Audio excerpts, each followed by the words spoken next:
Hey everyone, it's MrFlyingPigHD here with a little trading video for you. This one I call the 650 coin trading method, or just simply the rare gold player trading method. The good thing about this is there's not really any risk, because even if you just were to discard the players that you're buying, you basically get all your coins back anyway. But you can sell them for about 200 to 400, sometimes more. More than you actually originally paid for them. So what you're doing is you're searching for rare gold players. So you put a minimum buy it now of 550, maximum 700, around about there. And then you're looking at buying players for either 600 coins, 650, or if they're a particular type of player, you can sell for at least 950 or 1,000, then you can go up to 700 or 750, but you'll get to know the market. I don't really know the market this year, so I'm just sort of bidding on all players that I think will be sort of, relatively sought after. So certain players, just from the look at, I will give a miss.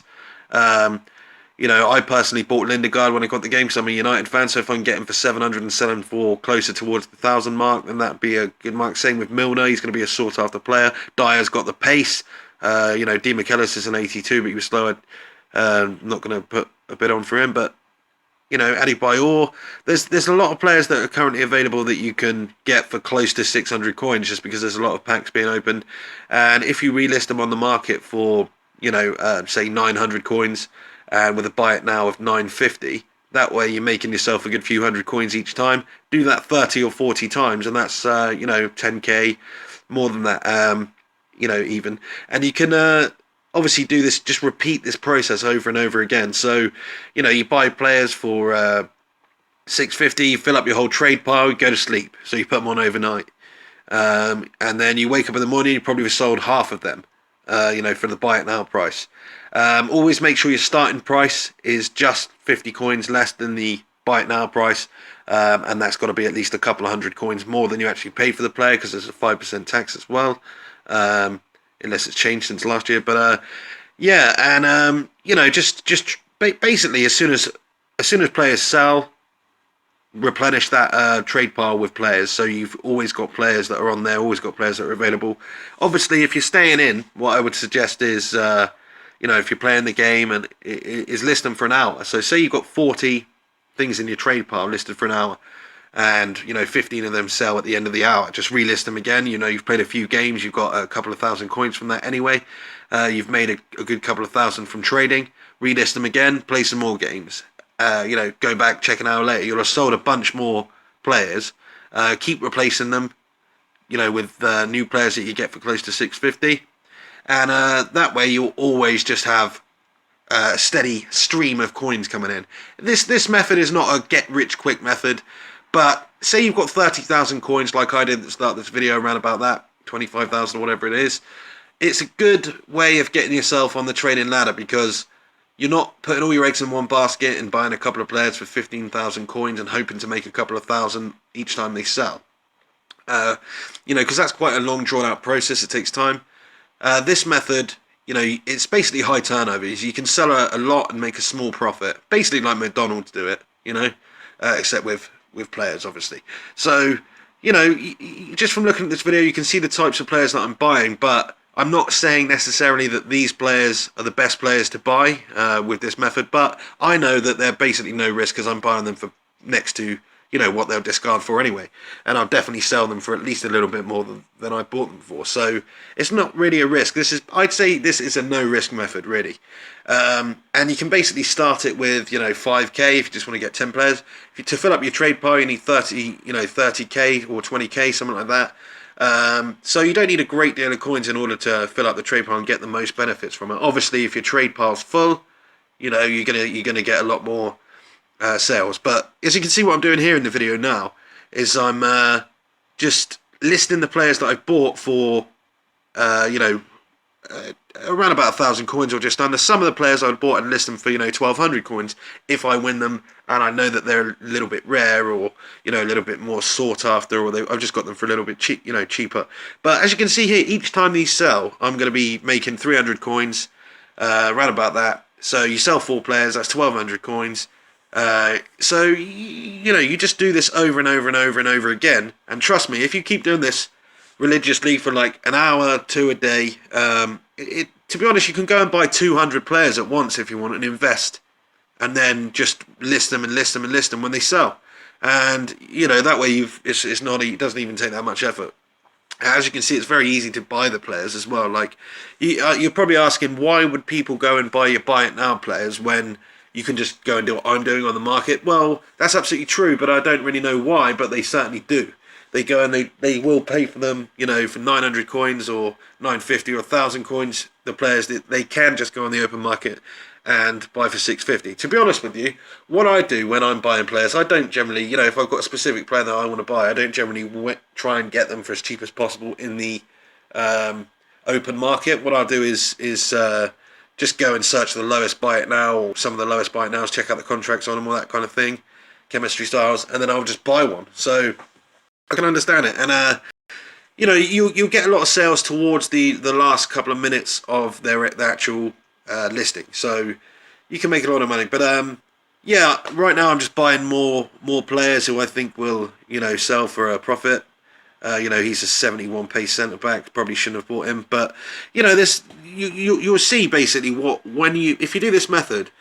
Once things have sold, you'll be able to look at your trade pile and you'll be able to see which players are actually best for this method, as in which players are more sought after, which sell quickly, which give you the higher profit. It's not an exact science. It takes a bit of experimentation and just to find your own personal, sort of trading preferences, basically. Your players that you trade with. Certain players, like last year, I traded really well with Papis Cisse and Demba Ba, because I could get them for like 800-900 coins and sell them for double that, and it was easy. It was really easy. You could just buy them, so you're doubling your money each time. This method is not a double your money method, but when I come across some double your money methods, I will certainly make some videos about them. But yeah, so all you do is you list them for the starting price, which has got to be at least a couple of hundred higher than what you paid for it, and then with the buy it now price, 1 or 2 higher than that.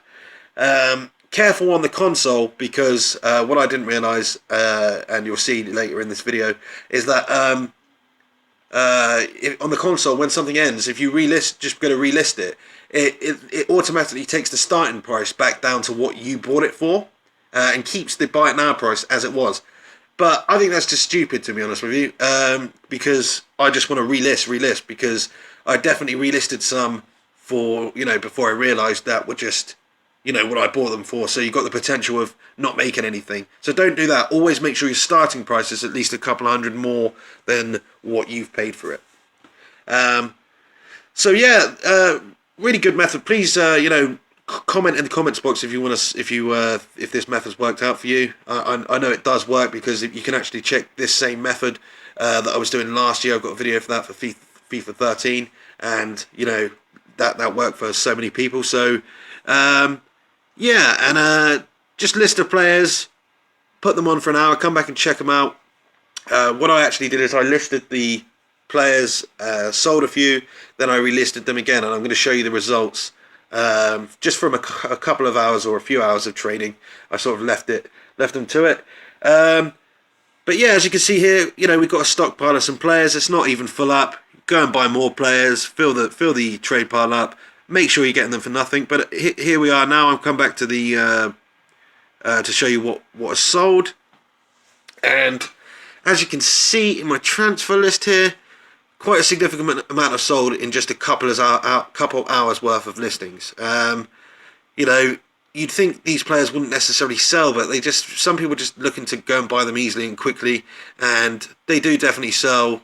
Szczesny there made a good few hundred coins, or the Fletcher's made a few hundred coins. Jagielka could have probably asked for 1,200 for him, but he's gone quickly. And Nelka, so this has given me a good idea. It's all the players that I thought would sell quickly anyway. The Mertesackers, the Adebayors, the players that play for the sort of big clubs or have high pace and that kind of thing. Well, not Mertesacker, obviously, but you see what I mean. Hangelin, you see, he went for 650 because on the console. So same with that Darren Fletcher. So be careful of that, because on the console, like I say, you just relist. It just relists from what you bought it for. So you've got to change it again. So make sure you don't do that. But yeah, as you can see, it's definitely stuff sold here. I've made hundreds of coins profit on each one of those sales. And then it's just a case of going back and relisting it. On the web app, you can see what you've bought it for, and it just keeps it as the same start price and buy it now. But like I say, on the console, it doesn't do that, so it's very annoying. So, just be careful about that one. And then you know, as you can see here, I've been left with players like Lindegaard. Now, for Lindegaard, I thought I would be able to sell quicker, so I'll just lower the price a little bit. And this is the good thing about these type of methods. If you have a play around, you'll see which players sell better. The reason Lindegaard didn't sell is simply because there's much better keepers for the same price. You know, he's a 78, you can get 79s, 80s, same with this keeper here. So, you know, just play around. This method definitely works. It's no risk. You can't really go wrong by doing it.